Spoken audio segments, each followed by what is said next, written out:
रामपुर के जंगल में टुनटुनी चिड़िया अपने पति कालू कौवे और बेटी सुनहरी चिड़िया के साथ रहा करती थी। टुनटुनी चिड़िया जो एक बहुत गरीब चिड़िया थी। टुनटुनी दूसरों के घर में काम करती थी और मिले पैसों से अपना घर चलाती थी। एक दिन की बात है, टुनटुनी चिड़िया की बेटी सुनहरी चिड़िया कहीं बाहर घूमने अपने दोस्तों के साथ गई थी। सुनहरी, तुम्हें पता है मेरे पापा आज मुझे एक होटल में ले गए थे पिज्जा खिलाने के लिए।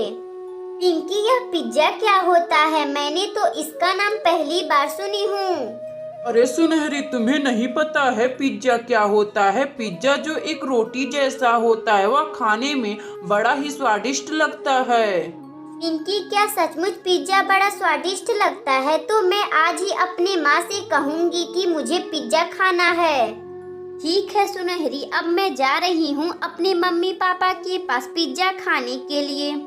इतना बात कहकर पिंकी अपनी सुनहरी सहेली को वहां से छोड़कर चली जाती है। शाम को सुनहरी जब अपने घर आती है तो अपनी माँ टुनटुनी चिड़िया से बोलती है, माँ, यह पिज्जा क्या होता है? मेरी सहेली पिंकी के पापा आज उसे पिज्जा खिलाने ले गए थे। माँ, पिंकी बोल रही थी कि पिज्जा बहुत ही स्वादिष्ट लगता है।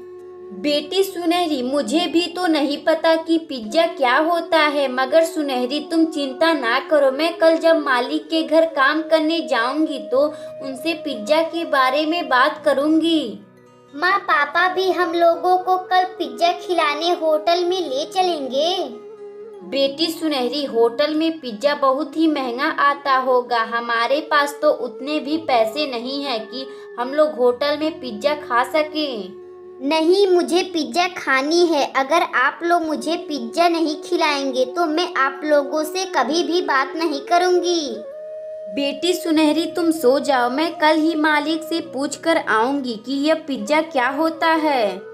कालू कौवा का परिवार खाना खाकर सो जाता है। अगली सुबह टुनटुनी चिड़िया अपने मालिक के घर काम करने के लिए निकल जाती है। टुनटुनी चिड़िया बबली कबूतरी के घर 5-6 घंटे काम करती है। शाम को जब टुनटुनी चिड़िया अपने घर आने वाली थी तभी अपनी मालकिन बबली कबूतरी से बोलती है, बबली कबूतरी जी, यह पिज्जा क्या होता है?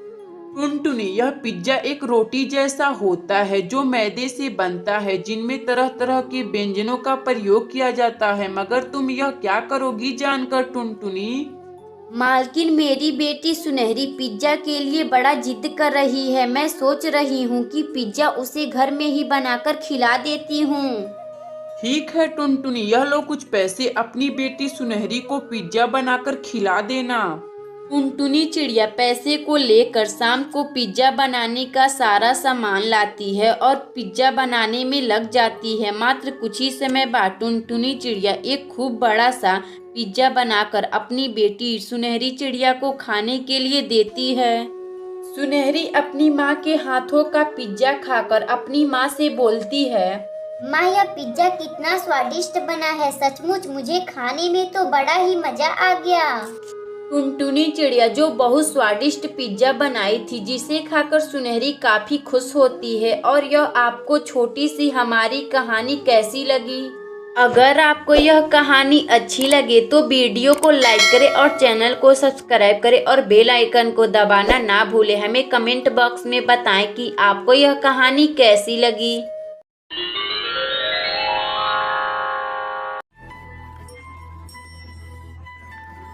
चंपकवन के जंगल में टुनटुनी चिड़िया अपने पति कालू कौवे के साथ रहती थी। टुनटुनी चिड़िया का पति कालू कौवा जो एक किसान था, वह खेती बाड़ी का काम भी किया करता था। कालू कौवा जो बैगन की खेती किया करता था और उन बैगनों को सब्जी मंडी में भी बेचा करता था। टुनटुनी, मैं खेत में जा रहा हूँ, तुम अपना ख्याल रखना। कालू जी, मैं आपसे एक बात बोलूं? क्या बात है टुनटुनी, तुम बोलो, क्या कहना चाह रही हो? कालू जी, बस कुछ ही दिनों बाद हमारे घर में एक खूबसूरत सी चिड़िया आने वाली है। यह तो खुशी की बात है टुनटुनी, अगर बेटा हुआ तो मैं उसका नाम गोलू रखूंगा। कालू जी, अगर बेटी हुई तो मैं उसका नाम सुनहरी रखूंगी। ठीक है टुनटुनी, रख लेना तुम अपनी बेटी का नाम सुनहरी। अब मुझे खेत में जाने दो और अपना ख्याल रखना। इतना बात कहकर कालू कौवा अपने खेत में चला जाता है। कालू कौवा का सभी बैंगनों की सब्जी तैयार हो चुकी थी। अब मेरा सभी बैंगनों की सब्जी तैयार हो चुका है। अब मैं कल ही इन्हें मंडी में बेच आऊंगा। कालू कौवा अपने खेत में 3-4 घंटे काम कर कर शाम को अपने घर आता है और पूरी बात अपनी पत्नी टुनटुनी चिड़िया को बताता है। टुनटुनी, हमारा सभी बैंगनों की सब्जी तैयार हो चुकी है। मैं कल ही उसे सब्जी मंडी में बेच आऊंगा। फिर टुनटुनी चिड़िया और कालू कौवा खाना खाकर सो जाते हैं। कालू कौवा का खुशी भगवान को देखा नहीं गया और उसी रात बहुत जोरों से बारिश होना शुरू हो गया। बारिश होने की वजह से कालू कौवा का बैगन की सारी फसल बर्बाद हो जाती है। अगली सुबह टुनटुनी चिड़िया अपने पति कालू कौवे से कहती है, कालू जी, आप खेत में जाइए और देखिए कि हमारी बैगन की सब्जी कैसी है।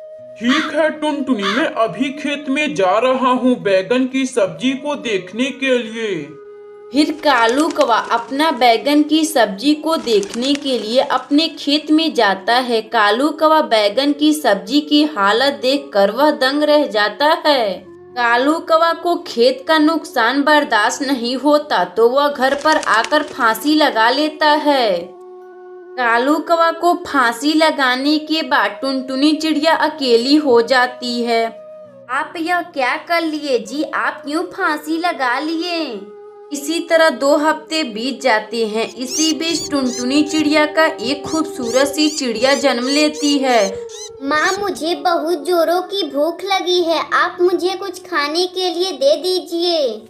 मेरे पास तो कुछ भी नहीं है बेटी, तुम रुको, अभी मैं किसी पक्षी से उधार खाना मांग कर लाती हूँ।